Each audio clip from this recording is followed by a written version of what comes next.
bienvenue à tous pour une nouvelle émission Genèse de l'homme nouveau. Notre thème d'aujourd'hui sera le concept de l'âme. Cette notion a fait couler beaucoup d'encre et a donné lieu à bien des discordes. Et pourtant, que ce soit au niveau des dogmes religieux ou des concepts philosophiques, nous retrouvons toujours certains points clés. Toutes ces interprétations conçoivent fondamentalement l'âme comme un principe vital. Aristote disait « L'âme est l'acte premier d'un corps organisé » et introduisait dans son traité de l'âme la notion d'une seule et même substance et non plus de deux réalités distinctes pour l'âme et le corps.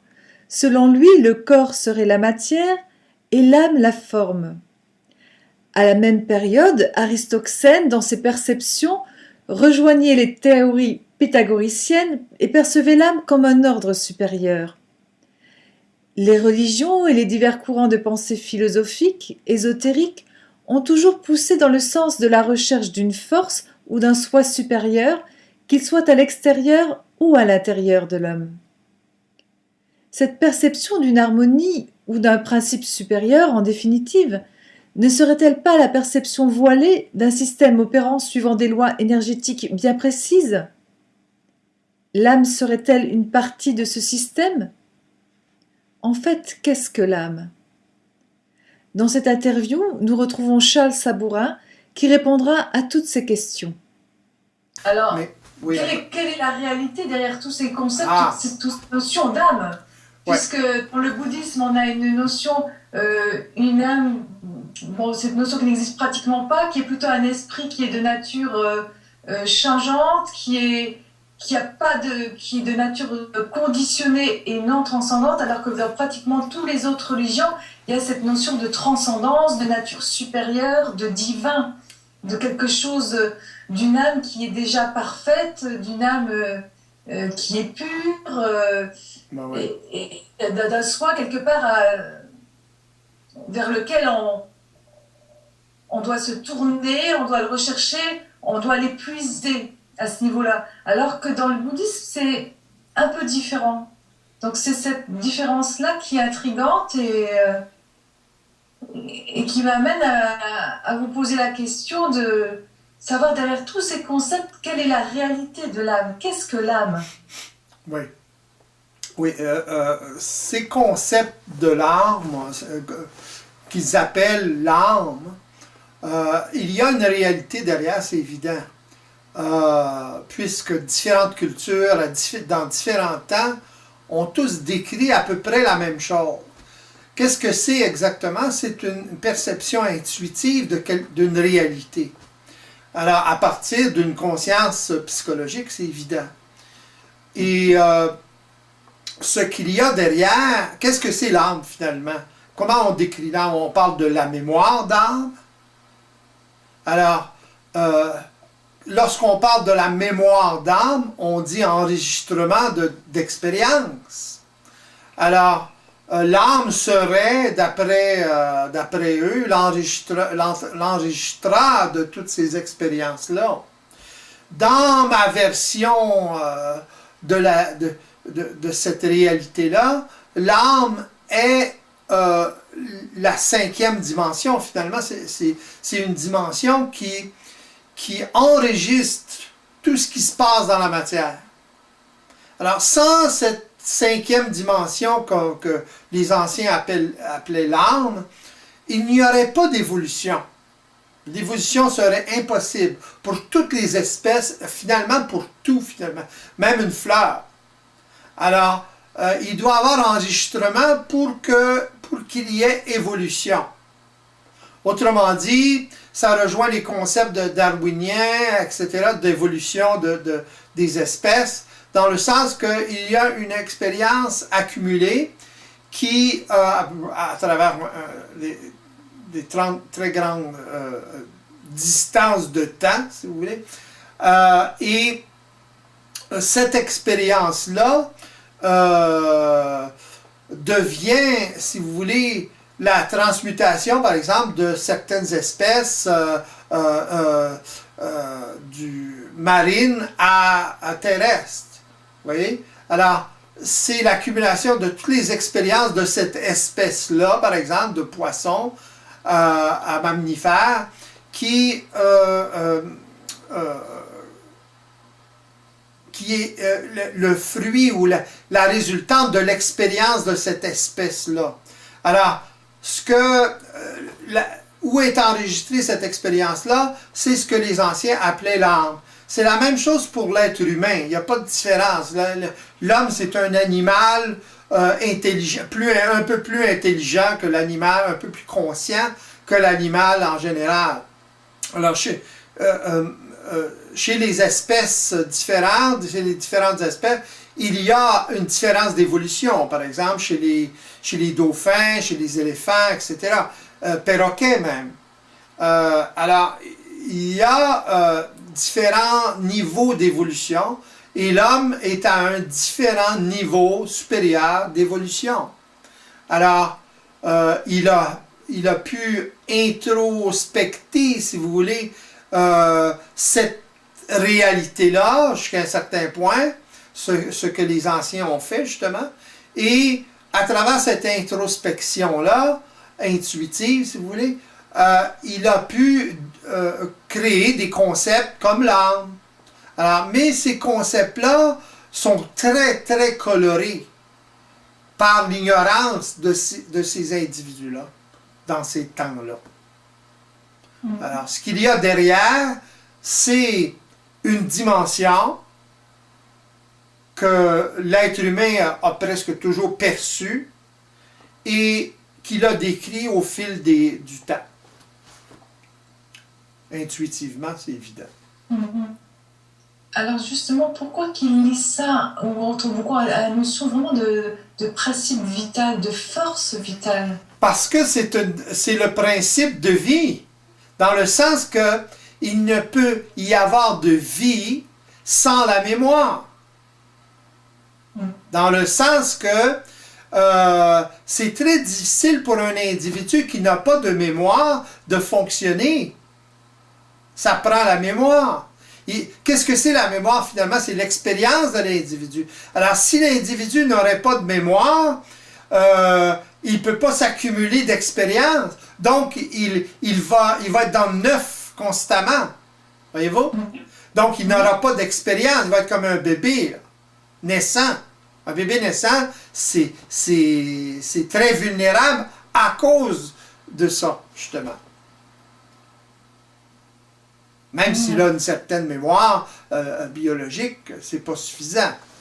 Regardez par exemple les animaux, les loups par exemple, ou d'autres sortes d'animaux, ils ont à la naissance beaucoup plus de moyens qu'un enfant par exemple, humain.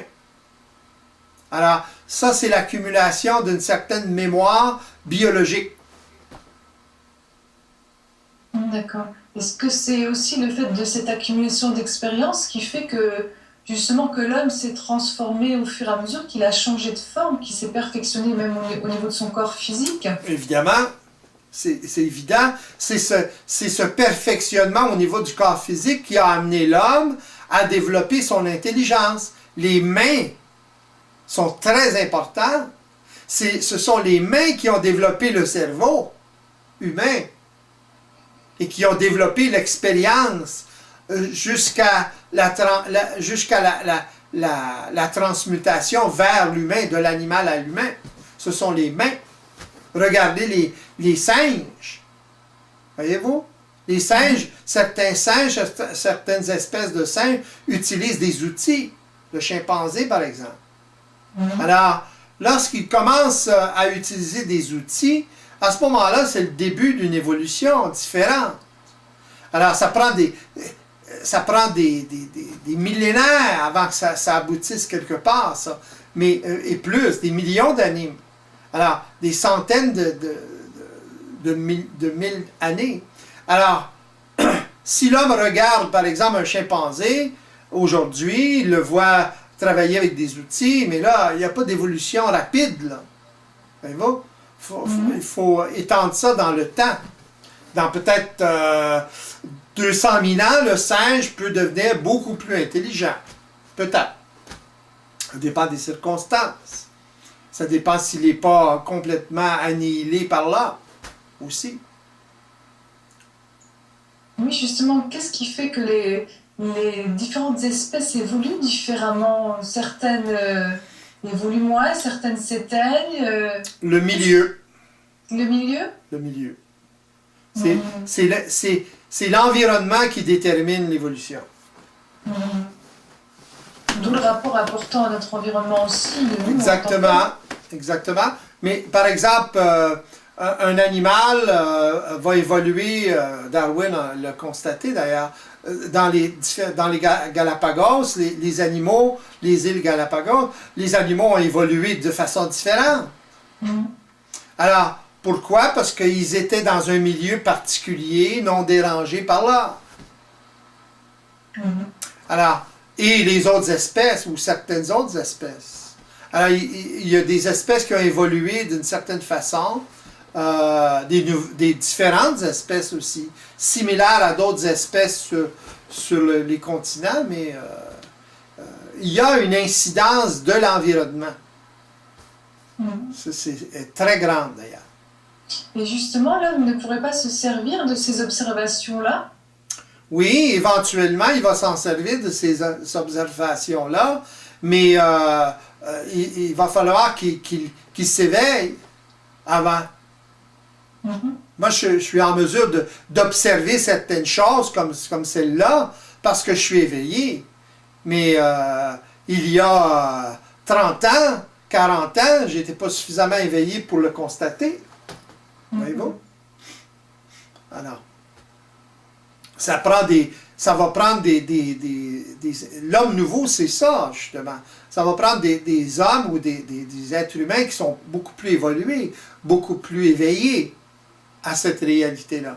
Mais pour être beaucoup plus éveillé, paradoxalement, il faut en arriver à ne plus actionner certaines expériences ou certaines mémoires ou certains programmes. Voyez-vous? Alors, on change, on transmute. La transmutation, c'est l'utilisation de nouveaux programmes. Et l'inactivation, et le fait qu'il n'active plus les anciens ou certains anciens. Oui. Alors justement, ça paraît un peu difficile quand on regarde toutes ces notions d'âme et toutes les religions qui existent, tous les concepts qui sont déjà en place. C'est réellement quelque chose de très fort.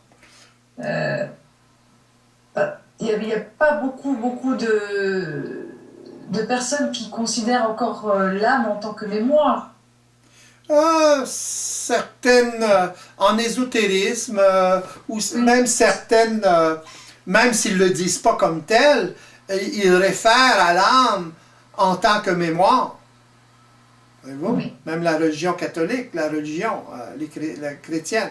Alors, ces notions-là, OK, sont parvenues jusqu'à aujourd'hui à travers certains hommes, certains individus qui étaient un peu plus évolués que leur temps et qui avaient des perceptions intuitives de cette réalité-là. La réalité vibratoire a toujours été là. C'est ce que l'homme ne saisit pas.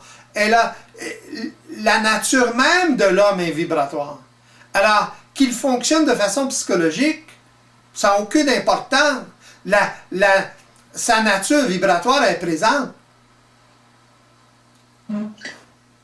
Alors justement, par rapport à ça, il y a beaucoup qui se référaient à l'âge d'or, voilà, au mythe de l'âge d'or qui aurait existé, et où tout était parfait, où là l'homme vivait paisiblement comme si ça avait déjà existé.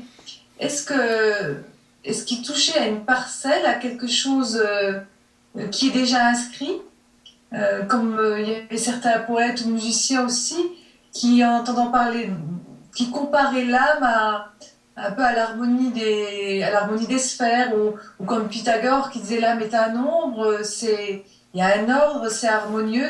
Il y a toujours cette notion, ou alors d'harmonie derrière, ou alors de pureté, ou alors il y a cette notion qui revient un peu toujours aussi, comme s'il existait derrière quelque chose qui était déjà à l'origine parfait, un peu comme dans notre corps en fait où notre organisme fonctionne parfaitement bien.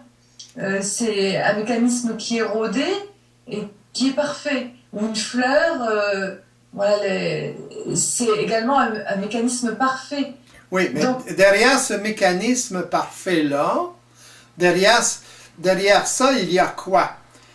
Cette perception-là, c'est justement les lois d'énergie, comment ça fonctionne. Alors, euh, fondamentalement, l'âme est parfaite. Voyez-vous? Ou la cinquième dimension, elle est parfaite. Même si l'homme subit certaines imperfections de mémoire. Voyez-vous? Autrement dit, la cinquième dimension, sa tâche, c'est d'enregistrer et de réagir à certaines expériences que l'homme vit, à son environnement, par exemple. Les programmes réagissent à ce qui se passe dans l'environnement de l'homme ou dans l'environnement tout court de n'importe quelle espèce. donc, est-ce qu'il y aurait des lois universelles, en fait, sur lesquelles que l'homme aurait tout simplement à découvrir et à s'ajuster à ces lois universelles qui le permettraient de se maintenir justement dans cet état d'harmonie? L'harmonie est déjà présente. C'est ce que j'essaie de vous dire. L'harmonie est déjà là. Dans l'âme, dans la cinquième dimension. Autrement dit, l'enregistrement se fait malgré l'ignorance de l'homme, etc. C'est le système. C'est ce que les anciens appellent le divin. Le divin, c'est quoi? C'est cette machine, si vous voulez, parfaite qu'il percevait. Il ne la percevait pas comme une machine, là. Il l'anthropomorphisait. Mais c'est un système. La seule différence, c'est que l'homme l'a toujours anthropomorphisé. Pourquoi? Parce qu'à cause de son ignorance. C'est normal. Mais en tant que tel, la cinquième dimension, ce que vous appelez l'âme, ce que les anciens appelaient l'âme, c'est parfait. Le mécanisme est parfait. Le mécanisme, entre parenthèses, est divin dans ce sens-là. Mais c'est pas parce que le mécanisme est divin, serein, etc., que l'homme l'est. Voyez-vous? Ce que les anciens parlaient quand ils parlaient de l'âge d'or, qu'ils ont perdu, etc., c'est une perception intuitive d'autre de ce que je viens de décrire. Oui, donc il s'agit réellement d'un mécanisme et pas d'un soi qui à la base serait parfait et qu'il faudrait retrouver en soi. En même temps, c'est ça, c'est un soi qui est parfait. Lorsqu'on connecte avec cette réalité-là, voyez-vous, le soi que l'homme vit n'est pas parfait. Pourquoi? Parce qu'il en souffre. Oui. Alors, sa contrepartie parfaite, où est-elle? Voyez-vous? Certains appellent ça le double, certains appellent ça l'ajusteur de pensée, certains appellent ça l'esprit, etc., etc. Mais qu'est-ce que c'est en fait? C'est la fusion de l'ego avec l'esprit, dans le sens avec le système. Autrement dit, l'ajustement de l'ego, de l'homme, avec la réalité systémique. Une fois que cet ajustement-là s'exécute, si vous voulez, à ce moment-là, il y a harmonie de plus en plus grande. Alors, l'homme retrouve sa source. Quelle est sa source? La source, c'est le système. C'est la perfection du système. La constance parfaite du système, etc. Voyez-vous? C'est tout ce que c'est. L'homme l'a déifié, l'a anthropomorphisé, etc. Il parle de réincarnation de l'âme en tant que personnalité, etc. À travers la personnalité. Encore là, il anthropomorphise, etc. Il parle de mémoire, mais en même temps, il parle de personnalité. Il parle d'individu.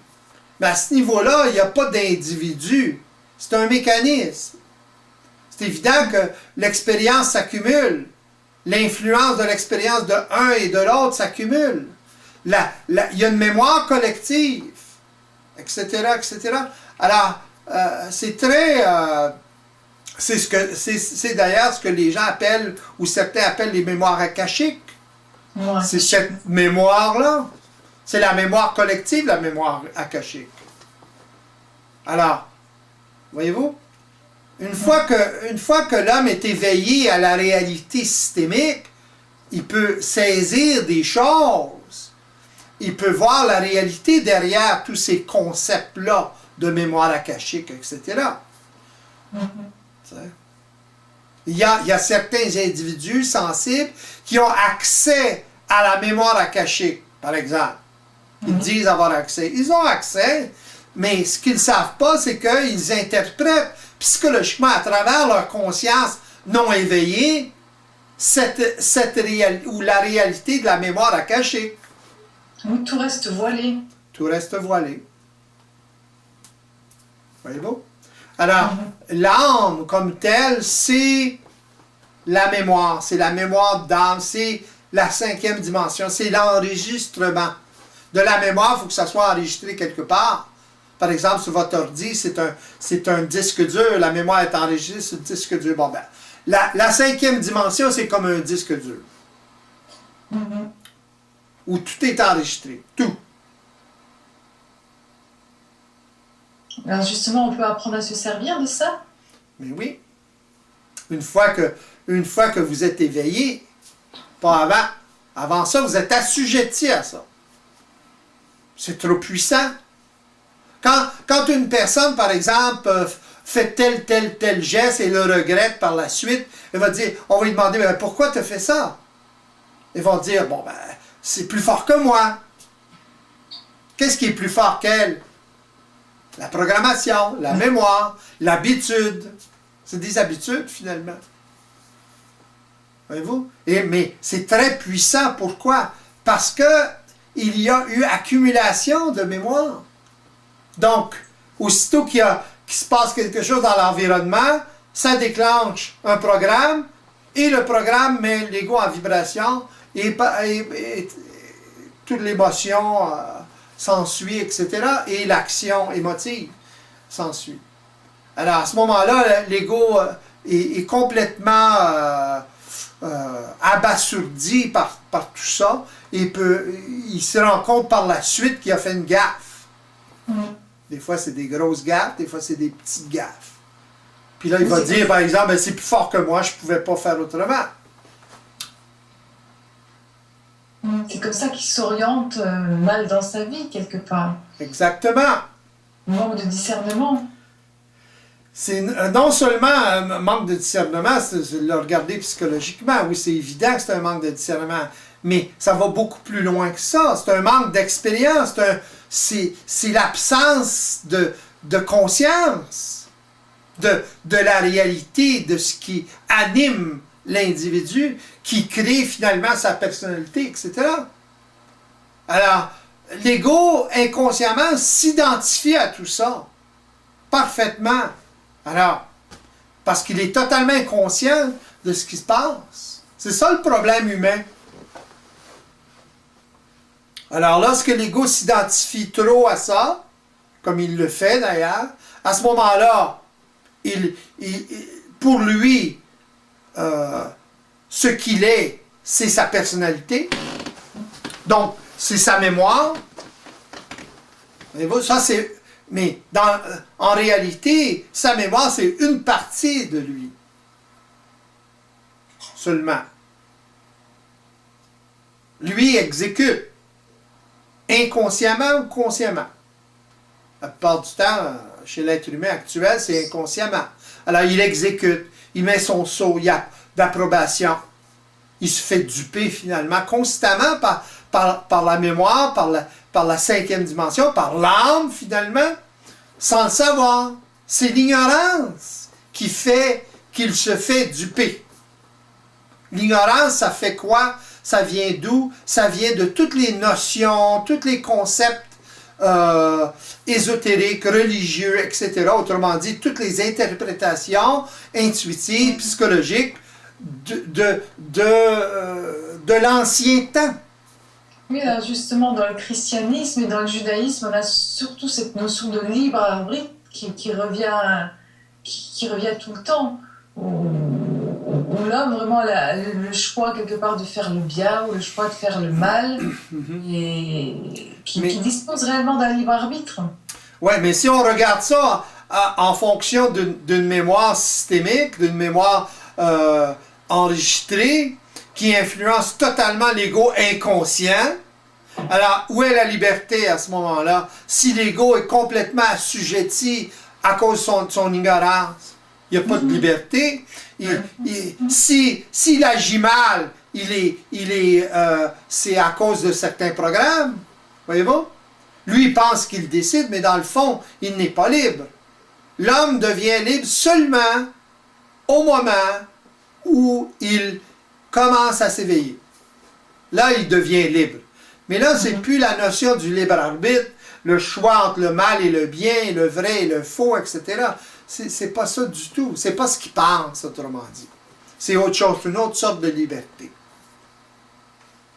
C'est la liberté de l'assujettissement total, ignorant au système.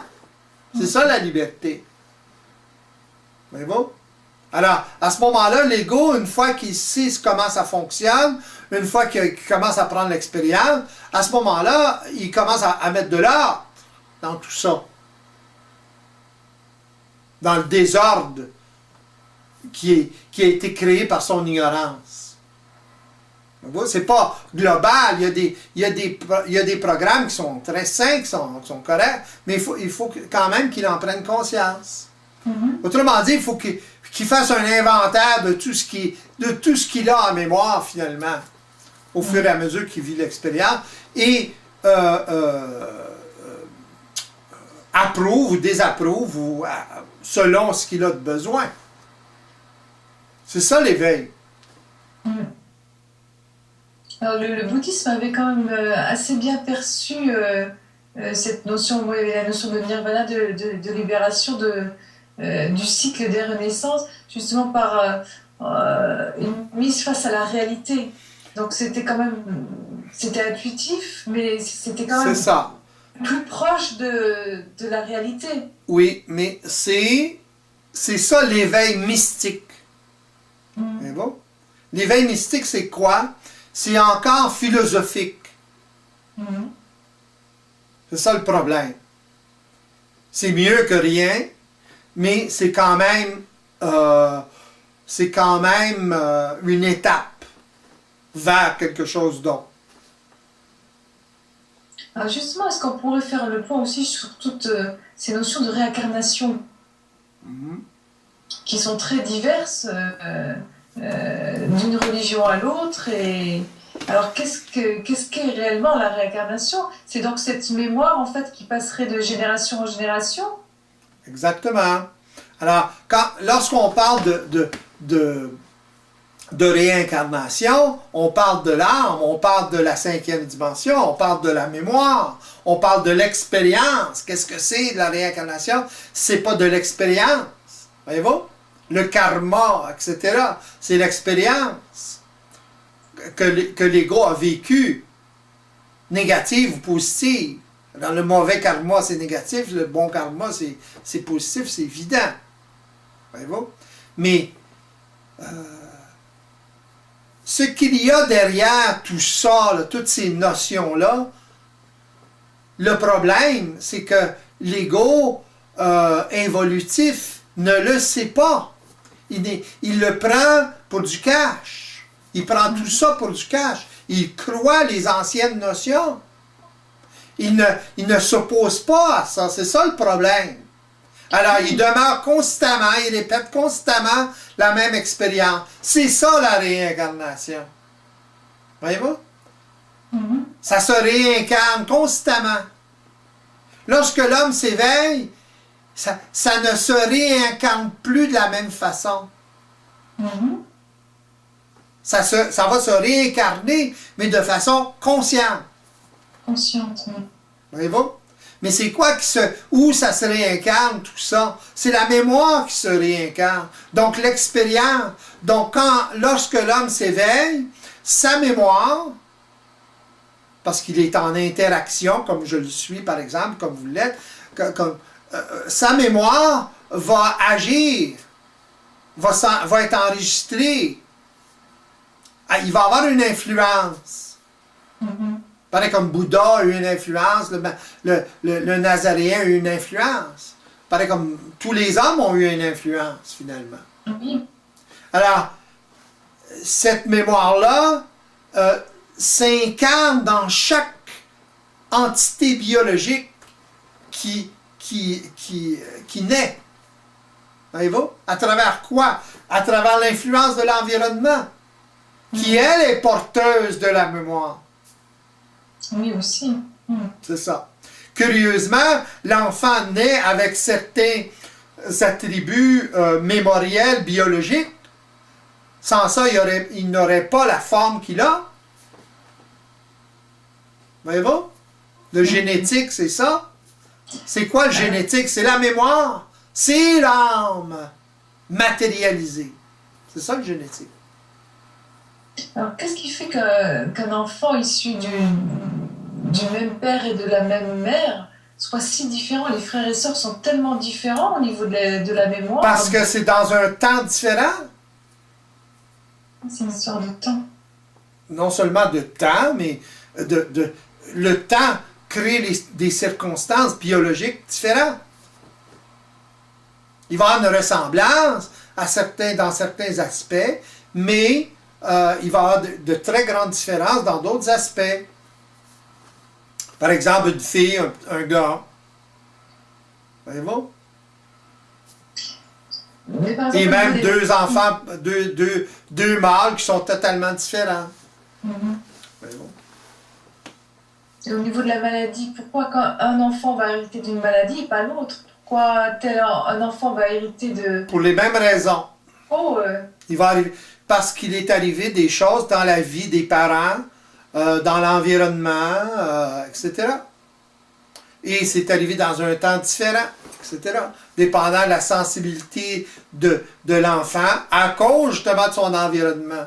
Même à l'intérieur du ventre de la mère, avant qu'il naisse. Alors, la mère va vivre certaines choses. Si elle vit des chocs émotionnels particuliers, si elle est trop en vibration, c'est enregistré. L'enfant va être donc plus en vibration qu'un autre enfant. Alors, il va être plus sensible, etc. Tout est mémoire, tout est expérience, tout fonctionne de façon vibratoire. Alors, l'enfant, à partir de cette entité biologique-là, tout est enregistré. Voyez-vous? Ça s'enregistre vibratoirement. La cinquième dimension, où l'âme est collée sur la matière, ou sur les quatre autres dimensions. C'est collé. Autrement dit, la cinquième dimension, c'est pas quelque part ailleurs, là, aux confins du monde. C'est comme une enveloppe, si vous voulez. Sans cette enveloppe-là, l'homme ne peut être. L'entité biologique quelconque ne peut être. C'est ça qui est divin. Voyez-vous? C'est un mécanisme magique qui crée la vie finalement, qui fait évoluer la vie. C'est des lois d'énergie, c'est comme ça que ça fonctionne. La preuve, c'est que nous fonctionnons de cette façon-là. On peut le constater. C'est évident. Lorsqu'on est éveillé, c'est encore beaucoup plus évident. Là. Oui. Ça donne des perspectives beaucoup plus larges. Beaucoup plus large, beaucoup plus clair, beaucoup plus intelligent, beaucoup plus évolué, beaucoup plus intelligente.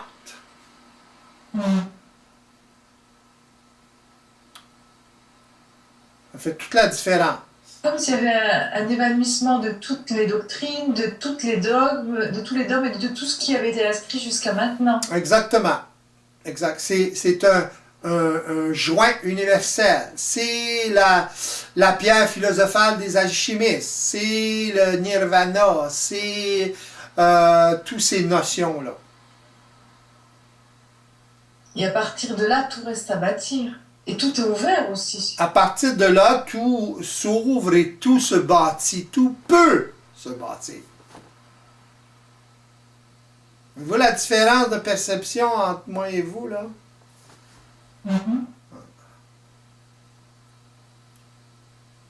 Vous dites quand vous parlez de bâtir quelque chose, c'est tout est à bâtir, dans le sens qu'il y a une tâche. Oui. C'est énorme.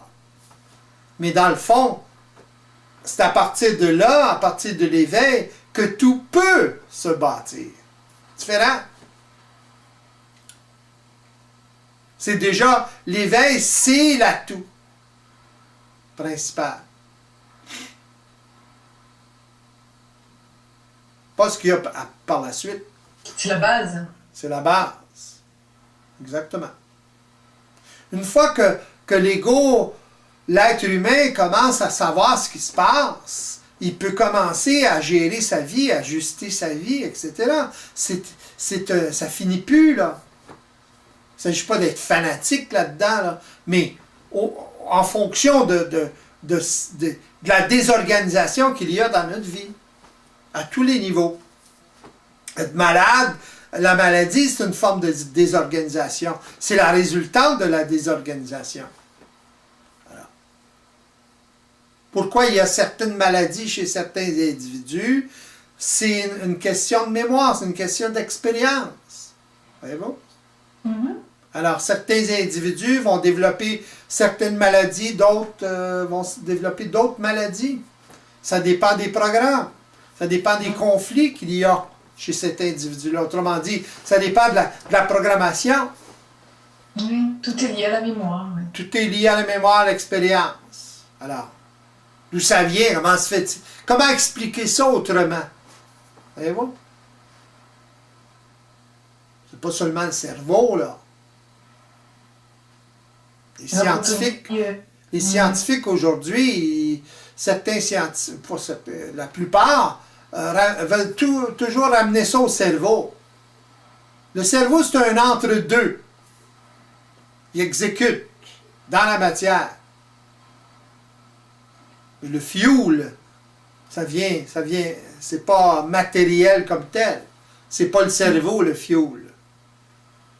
Il fait juste un lien entre deux. C'est ça. L'énergie, elle provient de cette cinquième dimension-là. Elle passe par la cinquième dimension.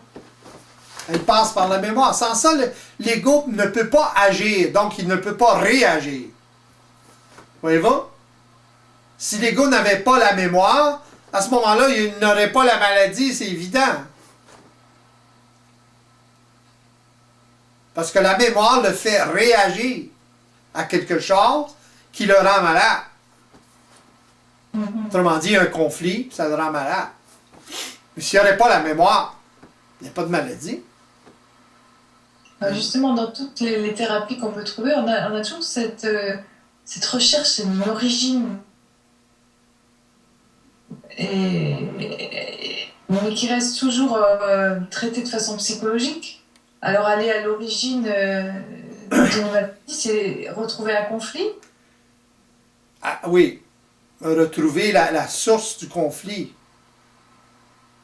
Voir le conflit, premièrement, observer le conflit et trouver la source. Qu'est-ce qui a créé le choc? Qu'est-ce qui a créé la mémoire? L'expérience qui a créé la mémoire. l'expérience répétitive par la suite qui a activé constamment cette mémoire-là, qui l'a renforcée finalement.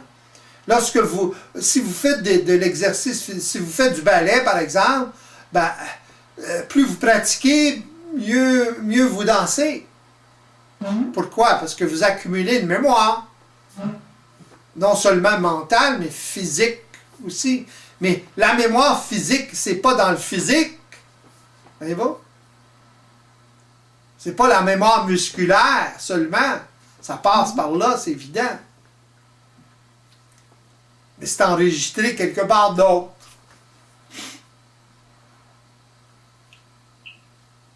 Oui, c'est l'apprentissage qui compte. C'est ça.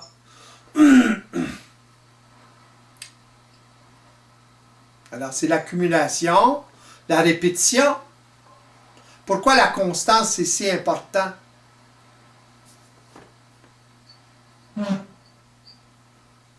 La programmation, c'est constant. C'est pour ça, c'est la source de sa puissance. C'est pour ça que l'ego va dire, c'est plus fort que moi. Parce que lui, il n'en a pas de constance. Il ne sait même pas qu'est-ce que c'est. Il y a une notion psychologique de ce que c'est, mais il ne sait pas qu'est-ce que c'est, cette force-là. Pardon? L'homme a quand même bien du mal à mettre en place aussi une constance quand il est plein de bonne attention, qui veut installer justement une constance, peu importe dans le domaine de sa vie, il a bien du mal à s'y tenir. Oui, parce qu'il est dans des attitudes psychologiques, constamment, au niveau de sa volonté, au niveau de son action. Alors, il croit que s'il se concentre très fort, s'il se fâche, etc., il y a quelque chose qui va changer. Ça ne fonctionne pas comme ça. C'est pas seulement une fois. Voyez-vous? Lui, il a l'impression que s'il comprend quelque chose, là, tout va baigner dans l'huile par la suite. Son expérience lui dit le contraire, mais il continue quand même à croire ça. La folie, c'est un peu ça, hein? Répéter la même expérience sans que ça fonctionne. Alors, l'homme est un peu fou. Parce qu'il répète constamment les mêmes expériences. Puis il croit que ça va changer quelque chose. Il est dans l'attitude psychologique, la prière, les ci, les ça. Oui, ça marche pour un temps. Ça peut marcher pour un temps. Mais ça ne marche pas longtemps. Il va être obligé de prier encore. Très fort, encore plus fort. Etc. Et quand il fait ça, ben, il s'assujettit à des forces extérieures à lui, tout le temps. Alors, il demeure dans l'ignorance. La force, la puissance, c'est quoi? C'est la conscience de ce qui se passe. C'est ça qui fait la différence. Oui, la programmation, c'est très puissant, mais c'est rien comparé à la conscience. Autrement dit, lorsque l'ego devient métaconscient de ce qui se passe, voyez-vous, à ce moment-là, la mémoire, c'est pas un problème. C'est un atout. Alors, il le subit de moins en moins à ce moment-là.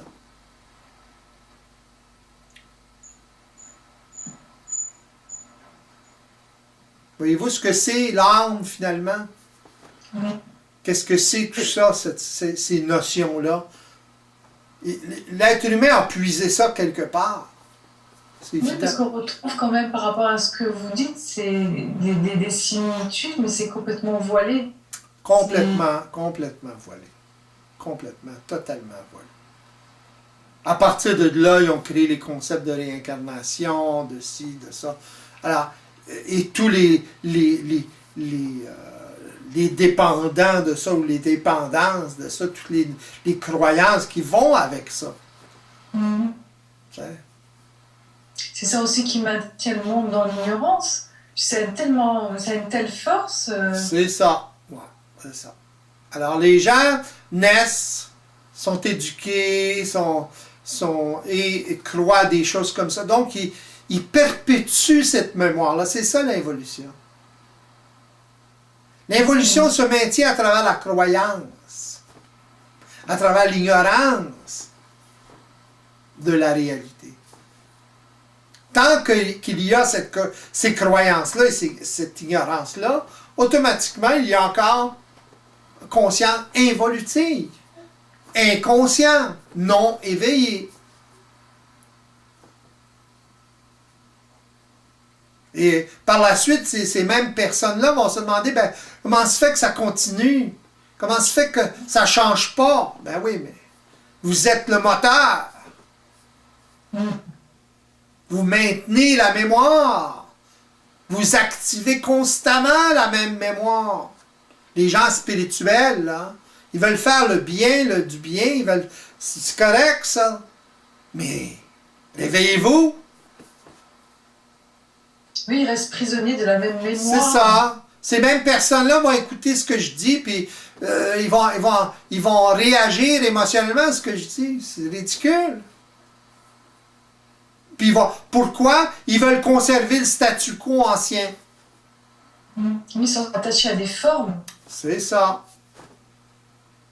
S'ils ouvriraient leur esprit un petit peu plus, à ce moment-là, puis absorberaient un peu plus, qui mettraient justement un doute créatif là-dedans, dans leur croyance, ben là, à ce moment-là, peut-être qu'il y aurait quelque chose qui capterait, qui ferait que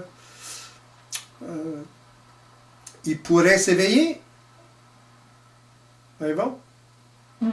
Mais au début, tant que ces gens-là croient des choses comme ça, ben, à ce moment-là, ils ne savent pas, mais comme je disais tout à l'heure, ils perpétuent encore les mêmes mémoires, donc la même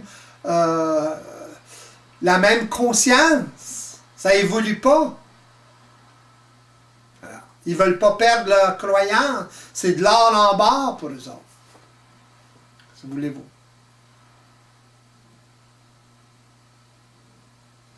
Pas grand-chose à faire. Il y a certaines personnes qui sont prêtes, d'autres sont moins prêtes. Ça veut dire quoi? Ça veut dire moins d'expérience, d'âme. Donc, il faut qu'il y ait plus d'expérience d'âme. Donc, il doit y avoir d'autres incarnations par la suite pour que peut-être ces incarnations-là puissent s'éveiller. Voyez-vous? Peut-être. C'est une question de génération. Chaque incarnation, quand je parle d'incarnation, je parle de naissance. Oui, parce que ça pourrait donner lieu à une ambiguïté, là, quand vous parlez. Oui. Mais d'autres générations, pourquoi ça change de génération en génération? Où certaines choses changent. Voyez-vous? Ça fait partie des lois de l'esprit, ça. C'est la souffrance qui fait que les jeunes, par exemple, veulent changer quelque chose. Ils souffrent des notions anciennes, mais ils ne savent pas nécessairement de quoi ils souffrent. C'est ça le problème. Alors, ils vont interpréter ça de différentes façons. Si des jeunes, par exemple, pouvaient entrer en contact avec des personnes comme moi, par exemple, au niveau de ce que je parle, etc., à ce moment-là, il y aurait beaucoup plus de chances de s'éveiller. Ils sont beaucoup plus neufs. Voyez-vous? Ils pourraient peut-être voir. Il y en a certaines personnes, mais pas suffisamment.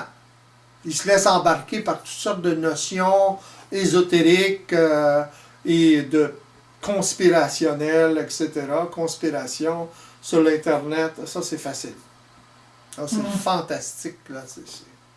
Mais ils peuvent pas. Ils ont de la misère à avoir le fantastique dans cette réalité-là là, qu'on parle. À un moment donné. Un être éveillé fonctionne avec le temps. Il travaille avec le temps. il utilise le temps.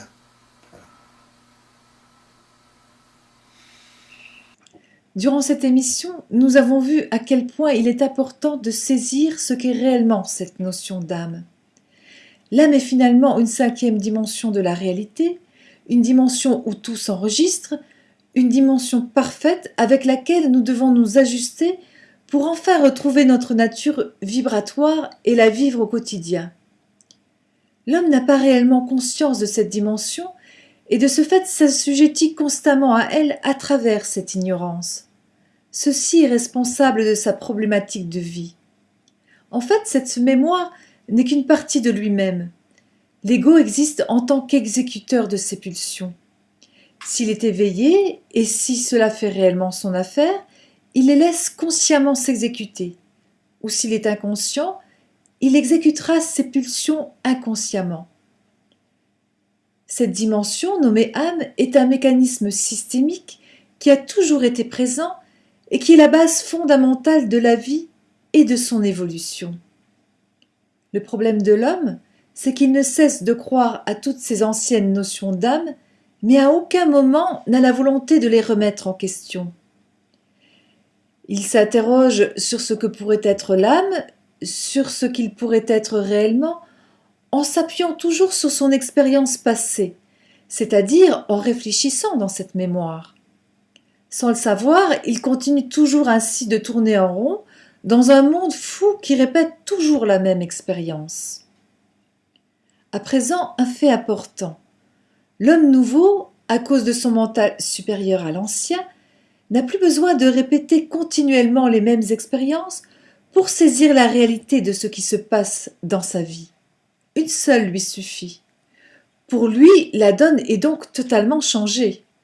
L'enjeu est la création du discernement et la fin de la souffrance psychologique. Qu'en dites-vous ? Êtes-vous prêt à faire les démarches nécessaires pour vous éveiller ? Nous nous retrouvons le mois prochain pour une nouvelle émission. Au revoir et à bientôt.